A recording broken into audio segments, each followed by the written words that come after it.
welcome back to the Storylines dengan aku Christina Dirjohadi dan Saskia Aulia Prima. welcome to the Storylines, Thank Saskia. you, Kak Nana. Boleh ceritain dulu nih backgroundnya Saskia tuh apa sih gitu kan? Mungkin banyak yang maksudnya belum kenal, belum tahu gitu. Halo teman-teman semua, jadi nama aku Saskia Aulia Prima, panggilnya Saski aja. Saski ya. Kalau part time-nya aku tuh psikolog anak gitu, sama aku ada beberapa bisnis yang terkait sama edukasi sama anak-anak, sama psikologi juga sih. Full time-nya ibu-ibu, anaknya baru satu, soalnya nggak bisa cuti sama istri ya benar ya, jadi itu full time. Iya. Anaknya satu, usianya berapa? 6 tahun sekarang, kelas 1 SD. Udah masuk primary nih. Iya, udah masuk primary. Oke. Nah, sebenarnya apa sih yang menginspirasi Saski gitu ya buat menjadi seorang psikolog gitu? Gimana sih awal mulai perjalanannya menjadi psikolog itu? Berarti kan mungkin kuliahnya sendiri udah sebagai psikolog gitu kan? Sampai S2 psikologi. Iya. Oh, sampai S2. Jadi kalau mau ngambil psikologi zaman aku itu harus sampai S2. Kalau S1 tuh masih sarjana psikologi, jadi kayak dokter. Jadi nanti ada spesialisasinya lagi. Oke. Nah, kenapa tuh mengambil jurusan itu? Ini pertanyaan pertama tapi berat banget karena langsung nih. Iya. Kalau apa ya? Rather spiritual sih awalnya. Jadi kayak dari kecil itu aku tuh percaya kalau di agamaku tuh aku percaya lah, kepercayaanku tuh orang tuh lahir tuh dia harus ngelit sesuatu gitu. Dia harus pasti punya peran itu gitu. Dan along the way itu aku selalu berpikir aku tuh staffnya creatorku gitu. Dan aku lagi mencari itu dari aku SD, nggak tahu kenapa. Nggak banyak pelajaran yang nyangkut ya. Jadi kayak di salah satu pelajaran agama aku cuman nyangkut banget sama konsep itu gitu. Terus aku kepingin mencari kan aku tuh sukanya apa. Nah, aku tuh sama adikku bedanya 9 tahun Kak usianya. Kamu anak pertama nih? Anak pertama. Nah, aku suka banget anak-anak. Mungkin karena ada dia juga. Terus aku tapi keluargaku banyak yang dokter, keluarga besar. Ada beberapa lah, cuman aku nggak terlalu pengen dokter waktu itu. Nah, sekitar usia 14 tahun. Jadi dari kecil aku sering banget ngobrol sama papa gitu. Nah, I think he's my role model in terms of aku merasa bahwa mindset yang dimiliki seseorang itu ngaruh banget sama emotionnya sama perilakunya gitu. Jadi ketika mindset kita makin positif, hal apapun tuh walaupun nggak menyenangkan, jadi kita bisa lihat perspektif yang lebih bagus. Dari situ aku mikir, oh kayaknya aku lebih seneng ngebangun mindset orang, tapi aku senengnya anak, apa ya? Nah 14 tahun itulah aku spesifik, 14 tahun aku pengen jadi psikolog, dan psikolognya harus psikolog anak. Dari usia 14 tahun. Jadi ceritanya kayak gitu. Nah terus pas S1 selesai, aku kerja dulu jadi HR lah kurang lebih setahunan gitu. Dan di situ tuh aku anak UI ya Kak. Jadi waktu pas aku masuk ke multinational company itu, kebanyakan tuh teman-teman yang ada di sana itu dari lulusan luar negeri gitu. Jadi kayak waktu aku mikir sebenarnya sih bukan dalam negeri lebih jelek ya, cuman aku lihat beberapa hal yang berbeda. Itu udah lama banget ya aku kerja. Itu tuh kayak secara mindset, secara etos kerja dan yang lain kebetulan itu kelihatan banget gitu gapnya. Jadi aku ngerasa tadinya aku lagi mikir lagi tuh pas udah abis S1 apakah aku lanjut ke klinis dewasa atau ke klinis anak gitu ya psikologinya atau yang lain lagi. Tapi pas aku kerja akhirnya aku menyadari sebenarnya yang harus diberesin itu sebenarnya salah satunya again mindsetnya, pendidikan orangnya. Tapi punya mindset yang positif, punya mindset yang sehat itu nggak bisa setahun 2 tahun. Jadi aku mikir daripada aku ngurusin orang dewasa, ya udah deh kayaknya aku bener-bener emang balik callingnya tuh ke anak, which ternyata harus ngurusin orang dewasa juga gitu. Parentsnya. Iya betul. Jadi dari situ akhirnya kamu ngambil spesialis yang tadi untuk anak dan lanjut S2. Abis itu udah nggak melanjutkan yang di dunia corporate lagi tadi HR atau? Enggak, tadinya HR benar. Terus kan urusannya banyak sama rekrutmen, sama development orang, learning. Terus akhirnya aku ada beberapa hal kan Kak kalau kita ngelihat orang tuh misalnya orangnya secara IQ pintar, secara kemampuan kerja bagus gitu. Sebenarnya dia bisa, tapi secara mentality misalnya mudah nyerah. EQ zaman sekarang juga katanya kan makin tahun tuh yang namanya emotional quotient tuh makin turun gitu, makin recess gitu kan. Jadi aku mikir ya udahlah kita ke area ini aja karena kayaknya masih banyak gitu yang bisa aku olah gitu.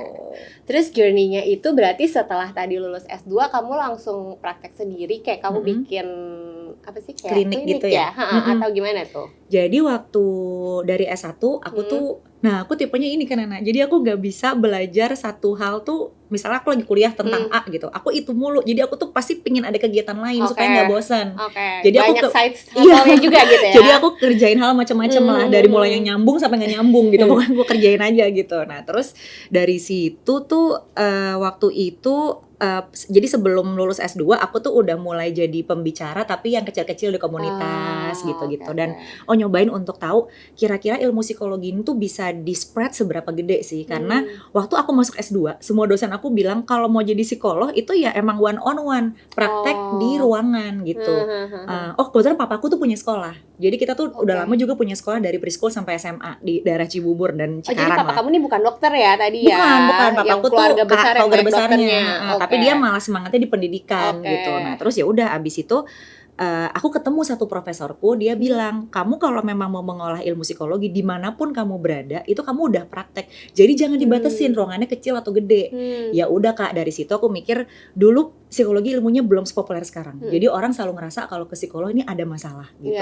Nah akhirnya pas tahun 2000, I think it was 2014 ya kalau nggak salah, aku coba tuh sama temen-temen lebih banyak kegiatan dan kita barengan bikin si 3 generasi ini. Awalnya klinik, tapi setahun awal tuh kita lebih banyak produksi social media konten kayak gitu-gitu. Aku handle sendiri. Terus dulu kan belum ramah ya. Dulu masih kayak orang takut kan. Akhirnya kita bikin kayak poster segala macam. Terus kita mulai talk show yang ke mall, kemanapun untuk ngasih edukasi. Terus bikin buku parenting yang karena kita tahu orang gak suka baca banget yang banyak, dan ibu-ibu kan kayak baru lahir anaknya apa nih gitu, jadi ngapain gue baca banyak-banyak gitu. Akhirnya kita bikin banyak gambarnya.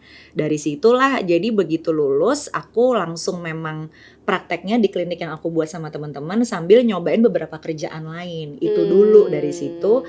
Nah setelah udah agak lebih panjang aku ngerasa aku seneng, emang sebenarnya pingin bikin sekolah juga dari dulu. Akhirnya di 2 tahun lalu lah aku akhirnya bikin preschoolnya itu. Beda sama yang papa kamu berarti ya? Beda, jadi aku nggak pernah masuk ke tempat papaku gitu. Aku pengen explore lagi dan kayaknya karena aku punya anak deh kan anak. Jadi waktu aku punya anak aku nyari preschool tuh susah banget sampai kayak aku nge-survey 20-30 preschool. Niat banget. Kayaknya karena aku suka juga ya, jadi aku survei banyak banget gitu. Dari situ aku kayak, kayaknya aku gemes gitu. Iya, akhirnya yaudah deh aku bikin sendiri, tapi dia udah masuk TK lain. Waktu itu usianya dia TK kan 2 tahun lalu. Begitu dia SD, aku joinan lagi. Preschool kan namanya Light Beam. Aku mikir anak SD bisa diapain lagi ya. Akhirnya aku bikin lagi yang buat teman-teman SD 6 tahun sampai 14 tahun gitu. Kegiatan lain yang kayak semacam ekskul lah Kak, tapi untuk pengembangan mereka berkegiatan di luar sekolah. Gitu sih. Jadi mungkin nanti kalau anakku makin gede lagi ada lagi kali yang aku pengen gitu. Sampai ini ya, sampai SMA-nya semua diberesin. Nah ada nggak sih satu cerita dari pengalaman karir kamu ini yang mempengaruhi pemahaman kamu tentang perkembangan anak, tumbuh kembang anak itu sendiri gitu? Sebenarnya banyak ya, tapi mungkin sebenarnya salah satu yang berkesan buat aku adalah ternyata walaupun ini sederhana ya, jadi anak itu belajar apapun yang nanti peran mereka di dunia sosial, termasuk bagaimana mereka menjadi pasangan hidup. Misalnya mereka laki-laki jadi suami, perempuan jadi istri, itu bener-bener dari orang tuanya gitu. Mereka tahu gimana caranya sayang sama orang, respect sama orang, mereka tahu gimana caranya di dunia berkegiatan. Itu tuh basicnya dari rumah. Itu sih. Jadi kayak ketika kita tumbuh besar, tumbuh dengan isu kita, orang yang dari kecil tumbuh dengan lingkungan yang semua orang giving sama dia automatically akan giving. Tapi kalau misalkan kayak di rumah dia nggak tahu caranya, misalnya dia anak laki-laki, dia lihat bapaknya ke ibunya lah, itu nggak pernah misalnya meluk atau touch atau ngasih perhatian. As he grow up itu juga dia nggak tahu dia mesti ngapain gitu loh. Walaupun secara teori dia tahu. Jadi mungkin yang berkesan itu ya. Ternyata aku pegang klienku dari kecil atau pengalaman pribadiku sendiri itu memang ngaruh banget apa yang kita tunjukin dari kecil ke mereka sampai gede. Mau kita taruh di sekolah segala macam itu ada nambah juga gitu ya. Tapi ternyata basicnya itu dari situ gitu. Dari orang tua gitu ya, peran orang tua. Oke. Nah, ada nggak sih kalau menurut kamu kesalahpahaman umum yang dimiliki orang tua buat perkembangan anak usia dini ini? Salah gitu ya. Sebenarnya kalau tren banyak juga ya Kak tuh ngomongin tren yang salah paham umum. Mungkin kalau salah paham umum tuh karena kan kalau ilmu parenting sekarang itu banyak banget ya Kak sumbernya. Jadi kita tentu melihat ilmu parenting tuh kayak ada yang bener banget. Oh harus kayak gini alirannya, harus yang kayak gitu banget gitu. Nah ini menurutku kesalahan pertama sih gitu, karena kadang oke, benar kita perlu paham teorinya, tapi bukan teorinya sih, menurutku filosofinya. Kenapa dia kayak gitu? Misalnya hal yang Kak Nana pernah dengar nggak kalau kita nggak boleh bilang jangan sama anak? Iya. Itu sering banget kan gitu. Harus dibalik gitu kan. Betul, ngomongnya yang disuruh ngapainnya gitu kan. Tapi ternyata sebenarnya kalau kita lihat kenapa hal tersebut terjadi, konten itu muncul karena setelah diteliti banyak banget ibu-ibu yang ketika anaknya udah bisa merangkak gitu misalnya, atau bisa jalan atau bisa explore, kita tuh sering banget ngomong jangan karena takut jatuh, takut ini, takut itu. Which kata jangan ini membuat anak jadi nggak tahu mana hal yang membahayakan, mana enggak. Tapi kalau hal yang berbahaya, kita harus bilang jangan gitu. Jadi sebenarnya orang tuh nggak digest sampai filosofinya, cuman dengar belakangnya doang. Oh pokoknya pada semua hal nggak boleh bilang jangan. Sementara sebenarnya boleh bilang jangan, tapi jangan setiap saat kita bilang jangan. Itu satu. Kedua, kita suka ngerasa anak kecil tuh mungkin responnya harusnya kayak kita gitu. Jadi mungkin kalau misalkan nggak dikasih makan ya nggak usah marah gitu. Atau misal apa tuh nggak usah. Sementara ya di umur-umur tertentu emang mereka dikasih apa aja kita salah. Kayak ada nggak sih waktu zaman toddler gitu ya Kak, cuman masalah perkara dia makan pisang kecuil doang itu kayak dunia tuh mau runtuh gitu loh. Nah terus kita jadi sebel gitu, bukan karena kita capek ya gitu. Jadi kita kadang-kadang kita mikir dia tuh sebenarnya emang responnya nggak harus kayak seumur kita juga pernah melewati itu, pun di remaja juga kayak gitu. Tapi kita lupa, kita udah nge-bypass, akhirnya kita marah karena ekspektasi kita anak tuh udah harusnya tuh punya perilaku tuh kayak gini, sehingga semua hal jadi nakal gitu. Sama terakhir mungkin kalau angkatan-angkatan sekarang tentang perfection dalam parenting kali ya gitu. Kalau kita ngelihat ibu-ibu atau orang tua lain, kok nih semuanya cemara, perfect gitu. Kayaknya harus gitu benchmarknya. Nggak pernah ada yang mengharuskan gitu. Yang what works for you and your children might be different with others gitu. Jadi kita nggak pasang apa ya, misalnya aku nggak pasang targetnya kamu harus A, B, C, D, nggak ada. Tapi ya targetnya dua-duanya bertumbuh bersama. Karena sebenarnya yang benar ya ketika kita nggak perfect, karena kan kita learning dari ketidakperfectan itu kan Kak. Kita nggak pernah learning dari sesuatu yang udah bagus. Kita selalu learning dari sesuatu, kita learning sesuatu dari sesuatu yang salah atau gagal. Nah kita kebanyakan benchmarknya harus sukses, harus perfect, sehingga orang lupa bahwa belajarnya bukan dari situ, itu output yang kelihatannya aja. Itu sih kali. Oke, nah about parenting gitu ya, kan mungkin kayak banyak nih orang tua yang baru pertama kali menjadi orang tua gitu ya. Untuk para first parents ini tuh rata-rata challenges-nya apa sih? Yang paling sering ditemuin nih kalau misalnya ada yang konsul sama kamu, ngobrol sama kamu gitu ya, ketika menghandle anak pertama gitu kan. Biasanya kan kalau ada kedua, ketiga udah kayak udahlah gitu kan, udah kayak ya udahlah gitu, udah pernah gitu. Kaget sih menurut aku, adjustment gitu. Karena itu transition period kan, dari kita misalnya single, kita nikah aja kita kaget sebelahnya ada orang baru gitu. Terus habis itu kayak bayi gitu. Iya, ada bayi gitu, ada tambahan. Jadi menurut aku biasanya penyesuaian awal sih. Apalagi di awal-awal kita punya newborn kan capek banget ya Kak. Kayak kadang tuh aku pingin punya anak lagi, tapi boleh nggak ada newborn face-nya itu kan. Yang kayak kita lembur lagi ya, itulah bangun-bangun kan, itu bangun, badannya berubah, ASI belum tentu lancar. Terus kayak semua hal tuh kalaupun kita udah baca tuh selalu baru gitu. Jadi I think tuh masalah pertama tuh adjustment buat dua belah pihak sih. Kalau misalkan keluarganya lengkap gitu ya, buat suami, buat istri semua adjustment. Buat anaknya juga sebenarnya adjustment, dari di perut bahagia tenang, makan gitu tinggal kan. makan, tiba-tiba dunia ini terang banget, siapa nih yang nyuruh gua keluar gitu kan. Jadi kayak benar-benar menurutku kayaknya itu adalah transition period ketika pertama kali orang tuh jadi orang tua itu sih, yang mau aku udah nulis buku, mau aku udah belajar, aku aja tetap kaget gitu. Tapi sebenarnya itu sudah mempengaruhi si kondisi ininya anak nggak sih, psikologisnya anak gitu ketika belum kan sebenarnya? Iya kan sebenarnya kondisi itu tapi kan masuk, dan dia misalnya kayak apa ya, tertanam itu kan butuh repetisi banget gitu. Jadi kalau misalnya kadang-kadang kita kaget berbuat salah, ya nggak ke input menurutku sih. Tapi kalau misalnya setiap kali dia nangis kita nangis juga gitu, nah ya ini nih gitu. Tapi kan ada periode memang kan,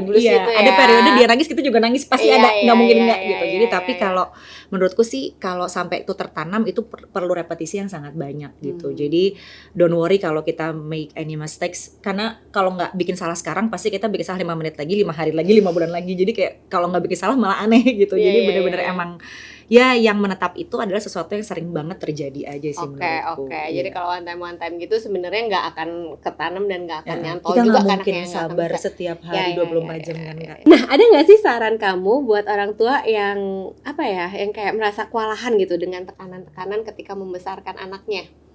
Zaman sekarang tuh banyak banget anak gitu. Jadi karena compare itu tadi. Jadi ternyata angkatan kita dan ke bawah nih, parents Gen Z segala macam itu. Gen Z tuh udah punya anak ya? Udah punya Kak, sekarang aja udah mau Gen Beta tahun ini. Gen Z, maksudnya dia sudah melahirkan anak? Sudah Kak, sudah mulai. Mereka udah beberapa udah punya anak. Jadi karena kalau dulu mungkin kan kita memang contohnya orang tua kita ya Kak.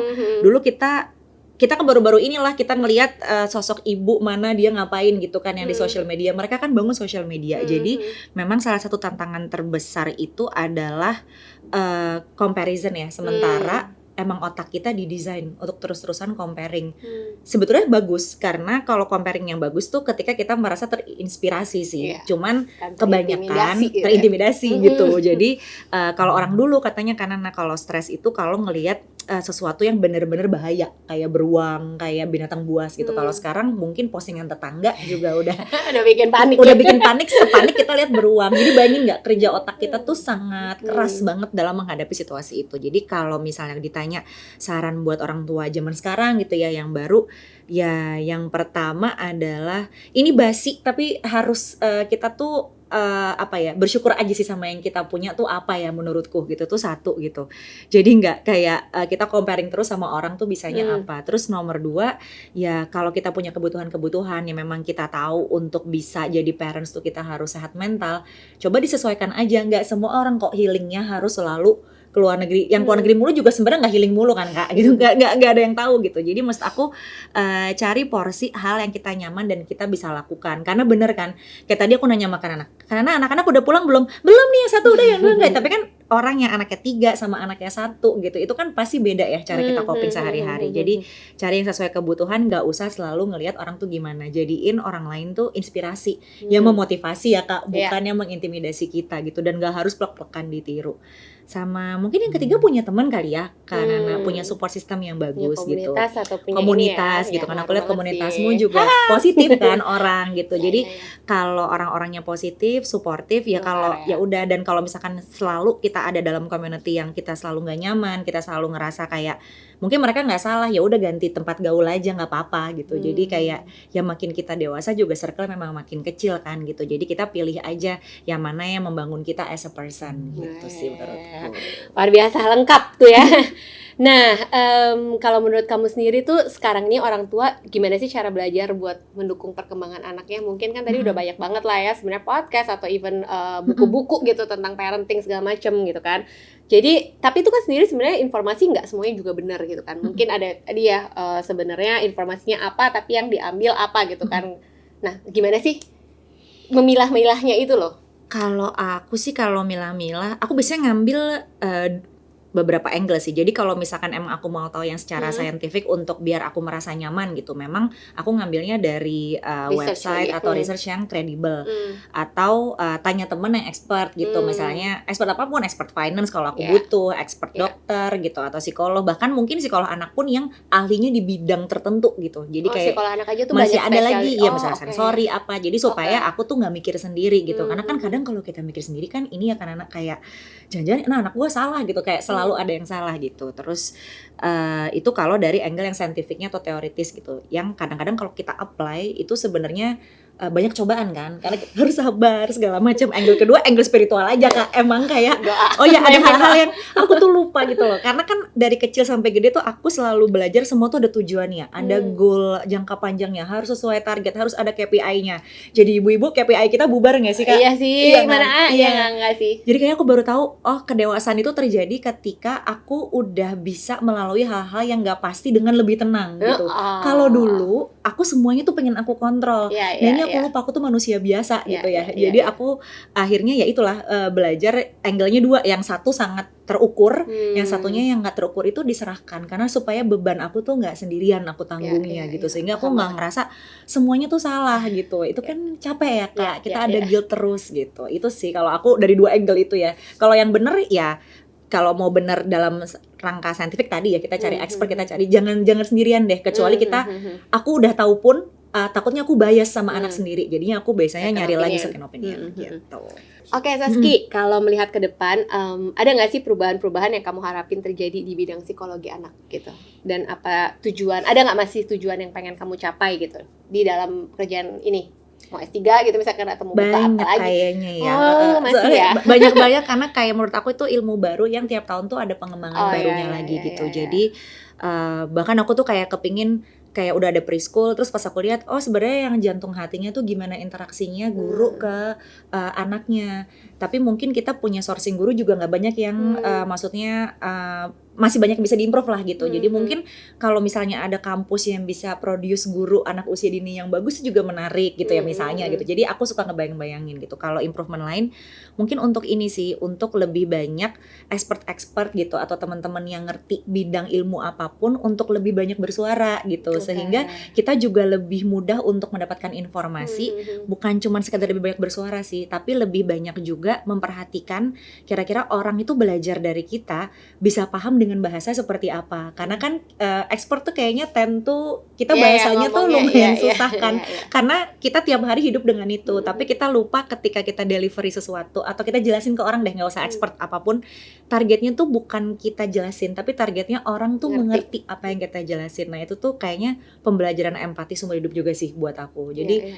tujuanku itu sih, kayak gimana caranya apapun yang ingin ku bagikan atau menurutku penting, orang itu bisa merasakan manfaatnya dan dia bisa mengerti gitu, itu tuh apa gitu, dan itu lebih luas, mungkin dibantu juga dengan semua ekosistem lain yang ada sih gitu. Jadi masih banyak juga sebenarnya mimpinya PR-nya ya, kayaknya dan banyak ya, PR-nya ya. Kak. Iya. Gila, gila, even kayak kurikulum aja tuh banyak banget gitu kan, Kurikulum dan kayak banyak, bener.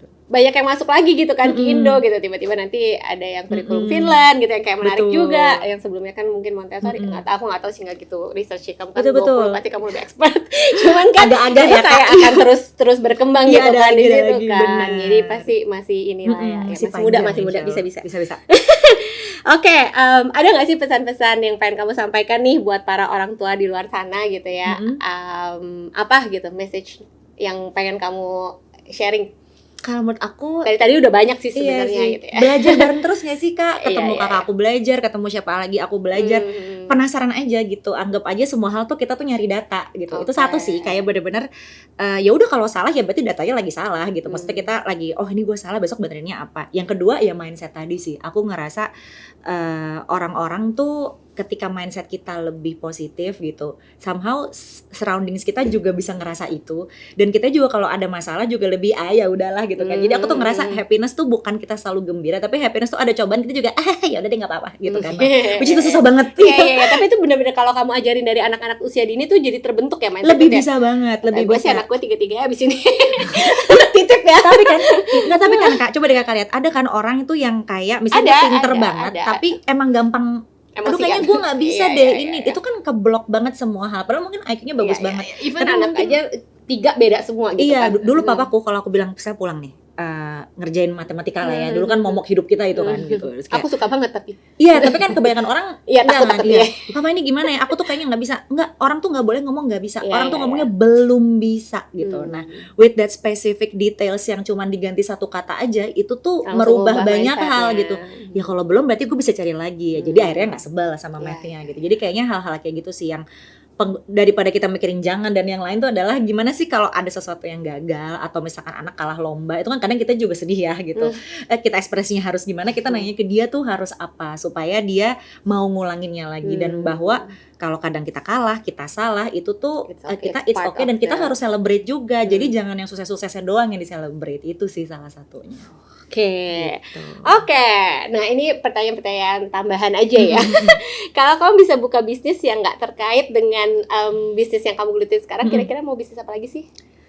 Iya. Live boleh sih. Jangan bikin apa gitu ya. Tetap ya. Jadi kalau aku tuh juga pas aku tuh bingung apa ya kira-kira, karena yang selalu tuh aku mikirnya tuh suplementasinya gitu. Ini komplementer apa lagi. Jadi tetap tapi ada salah satu dari buku hilir mungkin ya. Benar. Tapi ada salah satu sih. Aku suka banget olahraga dan aku suka pedal lagi. Bukan. Aku bingung banget sama pedal sekarang ya semua. Aku suka tuh aerial. Jadi aku suka sesuatu yang moving, muter, aerial, pole, segala macam aku suka banget gitu. Ternyata sling itu aku suka banget gitu. Karena bisa. Ya tapi yang beginner banget ya Kak. Kalau yang aerial juga ya gitulah gitu. Cuman karena aku tuh nggak bisa meditate yang mindful, yang situasi yang pelan gitu. Dan aku menemukan itu di situ. Jadi aku coba ya kalau ntar kapan-kapan bareng ya Kak. Aku pilates aja. Nah iya, pilates tuh enak. Nah ini tuh yang bisa muter gitu. Nah jadi aku tuh ngerasa lucu kali ya kalau misalkan kapan-kapan punya studio aerial atau apa, ada yang ngelatih. Terus kayak mungkin orang-orang yang nggak bisa diem atau orang-orang yang butuh channeling feminine energy-nya gitu, dengan selain kita angkat beban dan pedal gitu ya. Bisa juga tuh nyobain kegiatan itu yang kayaknya susah padahal pada saat kita jalanin untuk orang-orang yang kepalanya berisik banget kayak aku, kita nggak bisa mikir yang lain, kita bisa gedebuk fokus jatuh kan. di situ, Iya, jadi itu ya. sangat membantu. Jadi mungkin salah satunya itu boleh, kali ya. nanti Iya. cobain bareng. Iya, nanti gitu bareng ya. Oke. Nah, kalau kamu bisa pinjem satu keahlian dari siapa aja di dunia ini for 24 hours, mau punya keahlian apa dan dari siapa? Dari siapanya aku bingung, tapi kalau cuman 24 hours Cuma itu 24 itu hours. pendek ya, sebenarnya lebih panjang gitu. Sebenarnya aku pingin tuh 2 sih. Yang pertama tuh mungkin bisa lebih tenang menghadapi situasi apapun yang surprising di zaman ini ya, karena semuanya selalu surprising dan berganti.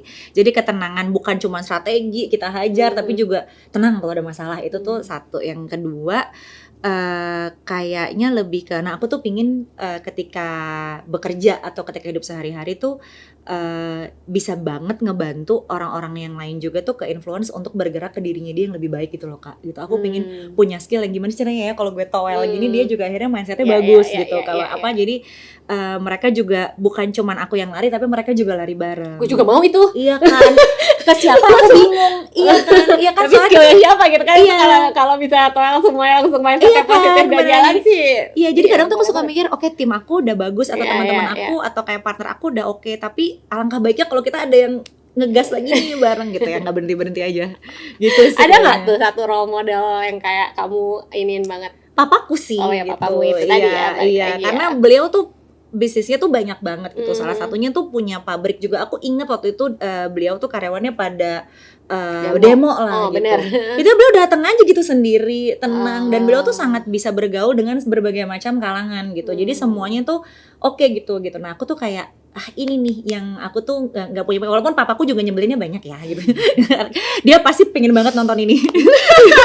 Jadi kayak iya, karena aku tiap hari teleponan sama beliau sampai sekarang gitu. Jadi kayak banyak banget yang aku tuh pingin belajarin gitu dari beliau. Cuman kalau 24 jam aja kan kita pengennya yang cepat. Makanya aku pengennya yang Noel tadi itu. Jadi 24 jam langsung tahu-tahu jadi kelar nih, udah bagus, kita bisa tinggal running Dia gitu udah ya. 24 jam udah hilang, udah stay kan. Oke, bisa. Pintar kepikiran aja loh dia. Oke, kayak itu aja. Thank you banget Saski buat sharing-sharingnya, pasti berguna banget. Dan tadi ya, good luck buat semua mimpi-mimpinya. Tadi pasti masih banyak banget.